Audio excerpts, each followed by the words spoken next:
अक्रूर जी सोचते सोचते जैसे ही वृंदावन में प्रवेश हुआ तो उस समय सज्जनों गोधूली बेला थी, सूर्यास्त हो रहा था और भगवान और दाऊ दादा दोनों कंधे पे लकड़ियां रख के गैया घेर के ला रहे, पीला पीतांबर कसा है, फेंट कसी है, बैजंती माला पड़ी है, गौरव चन का तिलक है, घुंघराले बाल हैं, बालों पर गैया माँ के चरणों से जो धूल उड़ी है वो जम रही है। महाराज आहा, लखी जिन लालन की मुस्कान, भगवान की ये मुस्कान जिसने देख ली, अरे वाह, देखा। जैसे ही अक्रूर जी रथ से उतरे सो गौशाला में घुसते घुसते दोनों भैया दौड़ के आए और अक्रूर जी से बोले, काका जी राम राम। सच कहूं अक्रूर के नेत्र बंद हो गए, समाधि लग गए। दोनों भैया ने उंगली पकड़ी। अक्रूर रो के एक ही बात कह रहे हैं, प्रभु मैंने जो सोचा था तुमने सुन लिया क्या? भगवान से अपना, ये अक्रूर जी की कथा नहीं अपनी भी कथा है, थोड़े मन से कह दो कोई बात, फर्जी तरीके से नहीं, अंदर से कह दो। महाराज वे सुनने बैठे, तुरंत, कोई देर नहीं लग रही उन्हें। अब तो मोबाइल का जमाना आ गया, पहले फोन करने के लिए दुकान होती थी दुकान। हम 2005 में बद्रीनाथ कथा करने गए तो मोबाइल कम लोगों पे हो। एक दिन बद्री विशाल के चरणों से दर्शन करने के आ रहे थे तो वहां एक दुकान पर लिखा था, 3 बात लिखी रहती थी, IST,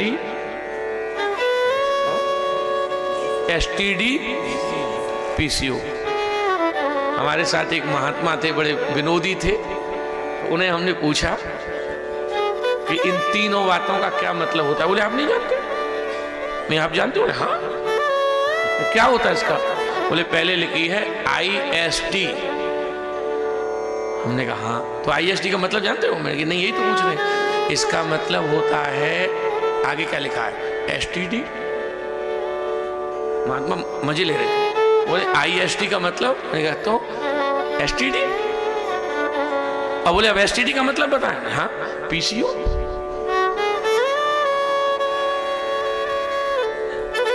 हमने कहा PCO का मतलब, PCO का मतलब फोन कर लो आके, और क्या है। ये बड़ा आनंद होता है महात्मा। तो उस दुकान में हम फोन करने गए, हम और वो महात्मा दोनों। तो हमने आगरा के लिए फोन उससे कहा मिला दे, अभी मिला। एक मशीन चलती वहां में कागज निकलता था पैसा बताने वाला, तो वो जैसे ही मिलाया, अब वो बार बार उसमें कॉल बिजी बता देते, 1 बार बता दे, 2 बार बता दे, 3 बार बता दे, फोन भी करने का मन नहीं हो पाई बात। तो उस दुकानदार ने कहा, महाराज जी आपको फोन पक्का करना है तो 2 बातें याद रखो। क्या? सुबह 6 बजे आ जाओ, 6 बजे कॉल लग जाएगा, और या 9 बजे के बाद आओ रात को। अब फोन करना ही था तो दूसरे दिन 6 बजे पहुंचे, महाराज लगाया, एक बार में टन टन वही लग गया।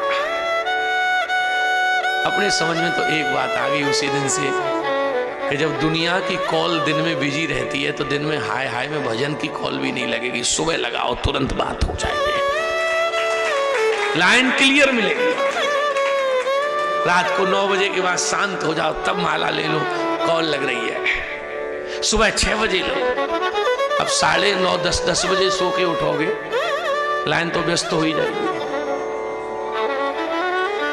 अक्रूर जी कहते खूब लाइन मिल गई मेरी तो।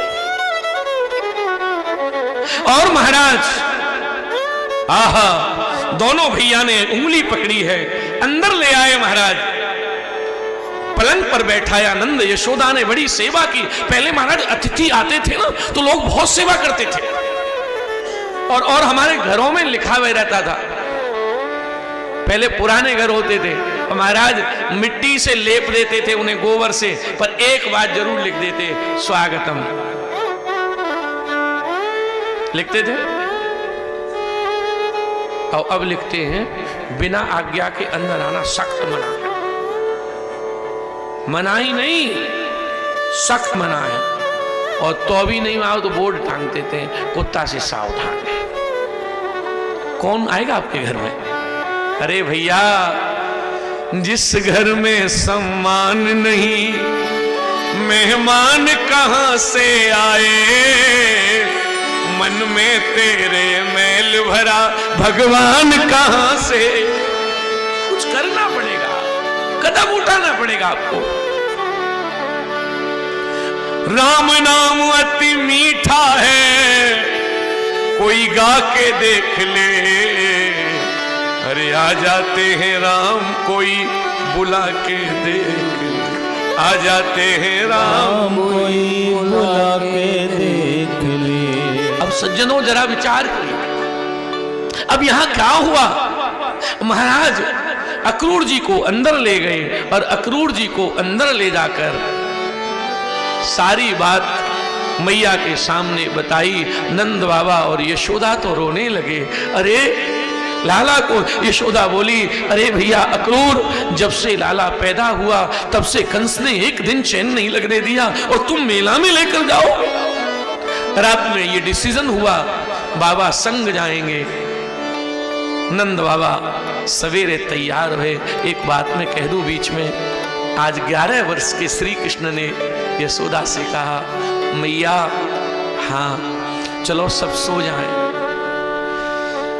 यशोदा ने आंख भर के कृष्ण को देखा और देख के कहने लगी, लाला हाँ आज तू मेरी चारपाई पे सो जाइयो। 11 वर्ष के गोपाल को यशोदा ने सुला दिया। पर प्रेमियों, ये रात बड़ी अजीब थी। क्या दोनों सोने का नाटक करते रहे, सोया दोनों में से एक भी नहीं है। श्री कृष्ण रो रहे हैं, मेरी मां सुबह छूट जाएगी। और यशोदा हिलकी भर रही है। शायद कृष्ण को पता नहीं, पर मुझे पता है कि कृष्ण देवकी का बेटा है। हे विधाता, क्या मुझे 11 वर्ष कृष्ण को पालने के लिए ही दिया था? रात्रि में 12 बजे श्री कृष्ण ने करवट बदला। यशोदा ने कही, लाला हाँ तू सोया नहीं? मैया मैं तो सो गया था, अभी नींद खुली है, तू नहीं सोई? हाँ बेटा मैं तो सो गई थी। यशोदा लाला की उस कमर पर हाथ फेरती है और रात्रि में रो रही है। मन में कहती है, मैंने एक बार रस्सी से बांध दिया था, इसलिए तो नहीं जा रहा मुझे छोड़ के।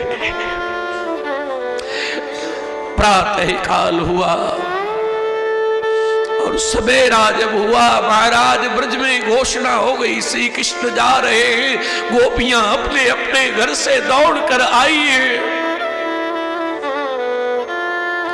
अक्रूर का रथ सजा, नंद बाबा का रथ सजा, श्री कृष्ण रथ में बैठे और श्री कृष्ण का रथ जो 4 कदम आगे बढ़ा, गोपियों ने कहा, माधव। रथ रुका, गोपियां आई। कृष्ण मत जा, मत जा, मत जा, जोगी पड़ू तेरे पैया। मत जा, मत जा, मत जा। कैसे यशोदा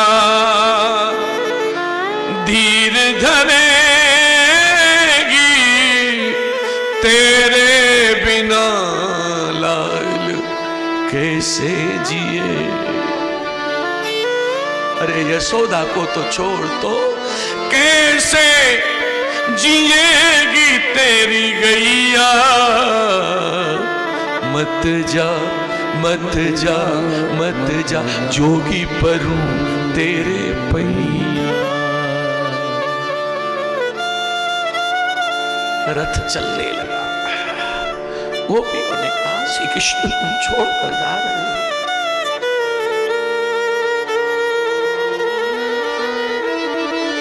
चार कदम रथ आगे बढ़ा। यशोदा ने आवाज दी नंद बाबा को, तुम तो साथ जा रहे हो? बोले हाँ। एक बार रोकियो रथ। पीछे से भागी आई। नंद बाबा ने कहा हाँ मेहर बोल। एक मटकी में माखन, एक कपड़ा में रोटी बंधी हुई। बाबा ने कहा यशोदा ये क्या है? तुम पिता हो, तुम्हें पता नहीं है। कृष्ण सुबह जब सो के उठता है तो मैं तकिया के नीचे वहां के लिए रोटी रखती हूं। उठते ही रोटी मांगता है,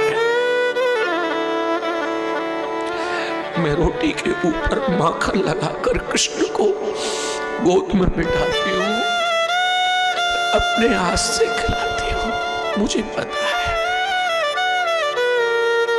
वहां बहुत सुख मिलेगा मथुरा में, लेकिन कुछ भी मिल जाए पर मेरे हाथ की बासी रोटी और श्यामा गाय का मेरे हाथ का निकला हुआ गौरस, ये तो मैं ही खिला सकती हूं, इसलिए मटकी में दे रही हूं, ले जाओ। रथ चला। श्री किशोरी जी रास्ते में खड़ी हैं। अक्रूर का रथ झटके से रुका। कन्हैया ने पूछा काका अक्रूर? हाँ। क्या हुआ, रथ कैसे रुका? लाला पता नहीं, कदम की छाया में से एक नवेली सी नई नवेली किशोरी निकल के आई है। लाला रथ के आगे लेट गई है। सो मैंने ब्रेक लगाए। ठाकुर जी समझ गए, रथ के नीचे उतरे वृषभानुनंदिनी।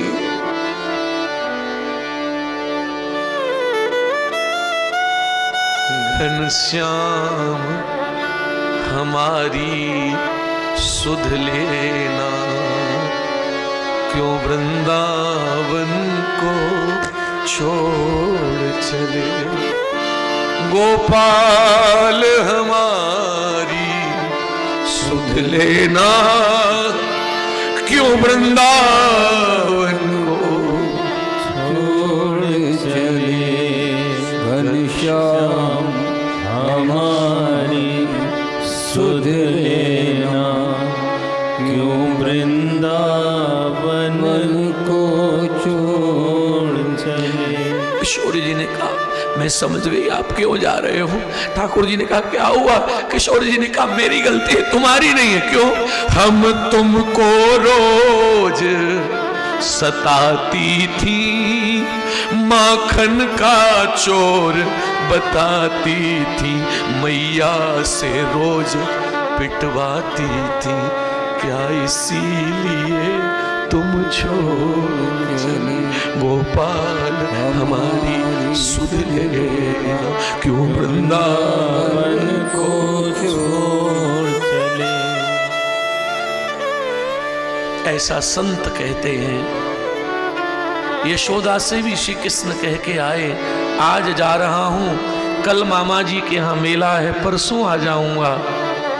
और आज श्री प्राणेश्वरी सर्वेश्वरी वृषभानुनंदिनी कीर्तसुता रासेश्वरी आह्लादनी शक्ति कृष्ण प्रिया अर्धांगिनी प्राण बल्लभा श्री किशोरी जी को भगवान ने कहा परसों आ जाऊंगा। श्यामा जी ने कहा परसों? बोले हाँ। परसों तक कैसे जीऊंगी? श्याम सुंदर ने कहा विश्वास की कमी है तो ले। और पीले कपड़ा के फेंट में बंधी हुई अपनी बांसुरी निकाली श्याम ने, ओठ से लगाई और कहा श्यामा, हाँ तो को पतो है कि मैं बांसुरी से कितनो प्रेम करूं। हाँ श्याम, जाके बिना तो तुम एक क्षण नहीं ठहरे। तो ले, मैं तो ये बांसुरी दे रहा हूं, अब तो विश्वास है परसों आ जाऊंगा। श्यामाजू ने बांसुरी हृदय से लगाई। ये बांसुरी है ना, ये गोपियों की सौतन है। गोपियां कहती थी हमें होठों का रस मिल नहीं पाता और ये होठों से कभी हटती नहीं है, ये हमारी सौतन है। महाराज, आज सुखदेव भगवान कहते हैं राजन, चल गए भगवान। संतों ने लिखा बांसुरी दी, राधा ने हृदय से लगाया। इस सौतन का परसों तक मैं लाड़ करूंगी। सौतन सौतन की शत्रु होती है, पर मेरी तू मित्र है। परसों तक तुझे मैं चूमूंगी, तू परसों प्रियतम को लेकर आएगी। लेकिन सच कहूं प्रेमियों, राधा जी उस बांसुरी को हृदय से लगा रही है। वृषभानुनंदिनी को पता नहीं कि अब बंसी वाला नहीं, अब तेरा जीवन बांसुरी के सहारे ही कटेगा। भगवान यहां से गए।